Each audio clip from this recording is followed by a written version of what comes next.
Jaganmohan Reddy press meet పెట్టాడు. Press meet అంటే జనాల్లోకి వస్తాడు, మొత్తం జనాలందరూ అక్కడ కెమెరాలు ఉంటాయి, మైకులు ఉంటాయి అనుకోవద్దు, అంత సోషల్ మీడియా ఉంటుంది మాత్రం అనుకోబాకండి. కేవలం సాక్షికి సంబంధించి తాడేపల్లి ప్యాలెస్ లో కూర్చొని మాట్లాడినాడు. కాకపోతే 11కే వస్తా అని వైఎస్ఆర్సీపీ సోషల్ మీడియాలో వైఎస్ఆర్సీపీ అధికారికంగా ఉండేటువంటి వాళ్ళ పేజెస్ లో కూడా పెట్టడం జరిగింది. కానీ 11 అయింది, రాలా. 11:10 రాలా, 11:20 రాలా, 11:45కో ఎప్పుడో వచ్చాడు. ఎందుకంటే ఆయన మాట్లాడాలి, ఆయన తత్తరపాట్లు పెత్తరపాట్లు ఇరిడి చేయాలి, మధ్య మధ్యలో లేగులు వచ్చి పడిపోతా ఉంటాయి, ట్రాక్టర్ నిండా వస్తాయి లేగులు, ఆ లేగులు తీసి పక్కన పెట్టాలి. ఓవరాల్ గా బాగా మాట్లాడినావన్నా అనేంత వరకు దాన్ని ఇరిడి చేసి దాన్ని తీసుకొని వచ్చి అప్పుడు లైవ్ అని రాయాలి. అక్కడ అవి లైవ్ కాదు కదా, లైవ్ అని రాసి అప్పుడు జనాల్లో కుదరాలి. ఫస్ట్ 11 అన్నాడు, అది ఆయనకి చాలా ఇష్టమైనటువంటి 2 ఒక్కట్లు కాబట్టి ప్రత్యేకంగా నేను చెప్పాల్సిన అవసరం లేదు. అసలు జగన్మోహన్ రెడ్డి ఏం మాట్లాడాడో ఒకసారి విందాం. చంద్రబాబు నాయుడు అనే వ్యక్తికి నా సిగ్గు నా లజ్జ ఏమీ లేవు. సిగ్గన్నా ఉంటే కొంచెం ఏదన్నా చెప్తే సిగ్గుపడతాడు అనుకోవచ్చు, లజ్జన్నా ఉంటే కనీసం సరే అషేమ్డ్గా ఫీల్ అవుతాడని చెప్పని అనుకోవచ్చు. అషేమ్డ్గా ఫీల్ అయ్యేది లేదు, సిగ్గు అంతకన్నా లేదు. సో ఎంబారెస్మెంట్ లేదు, అషేమ్డ్గా ఫీల్ అయ్యేది లేదు. నాకు అర్థం కాదు జగన్మోహన్ రెడ్డి, నా సిగ్గు నా లజ్జ లేవు అంటున్నావు. నీ సిగ్గు నీ లజ్జ చంద్రబాబు నాయుడు గారికి ఎందుకు ఉంటాయి? ఆయనకుండేది చతురత, చరిత్ర, విజన్, ఇవి 3 నీకు అసలు తెలియదు అనుకుంటా. నీ కాంపౌండ్ వాళ్ళలో కూడా ఈ పదాలు నీ పెదాలు గుండా రావు, అది గుర్తుపెట్టుకో జీవితంలో. చతురత, చరిత్ర, విజన్, దట్ ఈస్ సిపిఎన్ గారు. నీ సిగ్గు నీ లజ్జ పేరు వింటే సిగ్గే తలడిల్లిపోద్ది అన్ని ప్రత్యేకంగా చెప్పుకుంటున్నా. ఏడా సిగ్గు లజ్జ లేవంటున్నావు, నీకున్నాయా సిగ్గు లజ్జ? నీకు లేనివే సిగ్గు లజ్జ. నీకు సిగ్గు లజ్జ లేదు కాబట్టే సొంత చెల్లిని కన్న తల్లిని బయటికి పంపావు, బాబాయిని పైకి పంపావు. నీకు సిగ్గు లజ్జ లేదు కాబట్టే అన్నం పెట్టి అన్నా క్యాంటీన్ ఆపేశావు, టిట్కో ఇళ్ళని నిలిపేశావు. నీకు సిగ్గు లజ్జ లేదు కాబట్టే ప్రజల సొమ్ముతో కట్టిన ప్రజా వేదికను కూల్చేశావు, కల్తీ మద్యం అమ్మి ఎన్నో తాలుబొట్లు రాల్చేశావు. నీకు సిగ్గు లజ్జ లేదు కాబట్టే మెడికల్ కాలేజీల మధ్యలోనే వదిలేశావు. నీకు సిగ్గు లజ్జ లేదు కాబట్టే అమాయకమైన ఎంతో మంది ప్రాణాలు తీసేశావు. నీకు సిగ్గు లజ్జ లేదు కాబట్టే 34,000 ఎకరాల భూమిని అందించిన అమరావతి రాజధాని మహిళల కడుపులో కర్కశంగా బూటకాలతో తన్నిచ్చావు. నీకు సిగ్గు లజ్జ లేదు కాబట్టే ఋషికొండని నాశనం చేసి ప్యాలెస్ కట్టుకున్నావు, తిరుమల వెంకన్నతో పెట్టుకున్నావు. నీకు సిగ్గు లజ్జ లేదు కాబట్టే 11కు పడిపోయావు, సిబిఎన్ అంటే భయపడిపోయావు. నువ్వు సిగ్గు లజ్జ గురించి మాట్లాడుతున్నావా? సిబిఎన్ అంటే ఒక చరిత్ర, సిబిఎన్ అంటే ఒక చతురత, సిబిఎన్ అంటే ఒక చరిత్ర. నీకేముంది? చంద్రబాబు నాయుడు గారు ఒక సైనికుడు, ఓ శ్రామికుడు, ఓ నాయకుడు. ఏముండాయి నీకు చెప్పుకోవడానికి? అంతా డొల్ల. నీ మాటలు, నువ్వు తెచ్చిన కంపెనీలు అన్ని డొల్లే. కాబట్టి చంద్రబాబు నాయుడు గురించి మాట్లాడేటప్పుడు కొంచెం అడ్డు అదుపు లేకుండా మాట్లాడడం మాత్రం చాలా ప్రమాదం అని ముందే హెచ్చరిస్తున్నాను నేను, అంతే. అయితే ఇప్పుడు మళ్ళీ జగన్మోహన్ రెడ్డి ఏం మాట్లాడో ఒకసారి విందాం. పని పాట లేని కాన్వర్సేషన్ బాలకృష్ణ అనే వ్యక్తి తీసుకొచ్చాడు అసెంబ్లీలో. అసలు ఆయన మాట్లాడాల్సింది ఏంది? అసెంబ్లీలో ఆయన మాట్లాడాల్సింది ఏంటి? ఆయన తాగి మాట్లాడింది ఏంటి? అసలు తాగినోని అసెంబ్లీకి తీసుకొని అసెంబ్లీలో మాట్లాడిచ్చే కార్యక్రమం చేస్తున్నారు అని అంటే స్పీకర్కి బుద్ధి లేదు. తాగినోడు ఆ మాదిరిగా మాట్లాడుతున్నాడు అని అంటే ఆయన సైకలాజికల్ హెల్త్ ఎట్టుందో.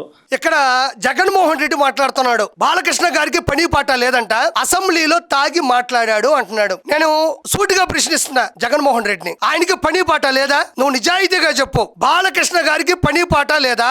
ఆయన బసవతారకం క్యాన్సర్ హాస్పిటల్ నడిపిస్తున్నాడు, హిందూపురం ప్రజల సమస్యలు తీరుస్తున్నాడు, అసెంబ్లీకి వస్తున్నాడు, అఖండ సినిమా చేసుకుంటున్నాడు. ఇంకెక్కడ ఆయన ఖాళీగా ఉంటాడు? ఆయన వృత్తి కావచ్చు, ఆయన ప్రవృత్తి కావచ్చు, ఆయన సేవ కావచ్చు, ఆయన అన్ని ముందంజలో ఉన్నాడు. ఆయనకి ఎలా పని పాట లేదని చెప్తావు నువ్వు? పని పాట లేనిది ఎవరు? నువ్వు.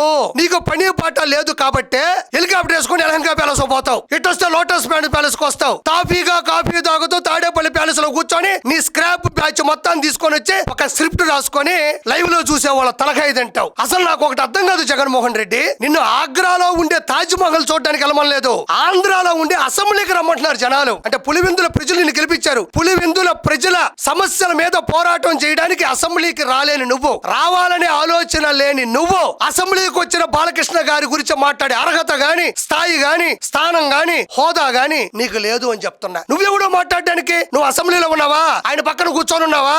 అసెంబ్లీ అంటేనే భయపడే నువ్వు బాలకృష్ణ గారి గురించి మాట్లాడితే స్థాయి లేదు నీకు. మరోసారి నేను ప్రశ్నిస్తుండా, డిసెంబర్ 5వ తారీఖు అఖండ 2 సినిమా వస్తుంది, పొరపాటును కూడా అటువైపు వెళ్ళబాక, బాక్సులు బద్దలైపోతాయి. ఇప్పుడు జగన్మోహన్ రెడ్డి ఏం మాట్లాడుతాడు ఇంకోసారి విందాం. నిజంగా ఇలాంటి డేటా సెంటర్ ను మన దేశానికి చెందిన అదాని లాంటి గొప్ప కంపెనీ కడుతుందని గొప్పగా గర్వంగా చెప్పుకోవాల్సింది పోయి నిజంగా చెప్పుకోవాలి కదా, 87,000 కోట్లు ఎవడు పెడతాడండి? $10 బిలియన్ తీసుకొచ్చి ఇక్కడ పెట్టి ఇంత కష్టపడి సింగపూర్ గవర్నమెంట్ నుంచి కేబుల్ తిప్పించి కేంద్ర ప్రభుత్వం ప్రభుత్వము, సింగపూర్ గవర్నమెంట్, వైఎస్ఆర్సీపీ గత ప్రభుత్వము 87,000 కోట్ల పెట్టుబడి ఇన్ని పెట్టిన తర్వాత గూగుల్ వస్తుంది. క్రెడిట్ అనేది ఎవరికి ఇవ్వాలా? కనీసం అదాని 87,000 కోట్లు పెడతా ఉన్నాడు, గూగుల్ని తెస్తా ఉన్నాడు, థ్యాంక్ యూ అని చెప్పినాడు కనీసం చంద్రబాబు నాయుడు అనే వ్యక్తి. ఇక్కడ జగన్మోహన్ రెడ్డి మాట్లాడే మాటలు మీరు విన్నారని నేను అనుకుంటున్నాను. ఇక్కడ జగన్మోహన్ రెడ్డి గతంలో 2019 నుంచి 2024 మధ్యన 87,000 కోట్ల రూపాయలు పెట్టుబడి అదానీ సంస్థ ద్వారా తీసుకొని వచ్చాను, సింగపూర్ నుంచి కేబుల్ తెచ్చాను అంటున్నాడు. అసలు అదానీ సంస్థ ద్వారా నువ్వు తీసుకొచ్చిన 87,000 కోట్ల రూపాయలకు సంబంధించినటువంటి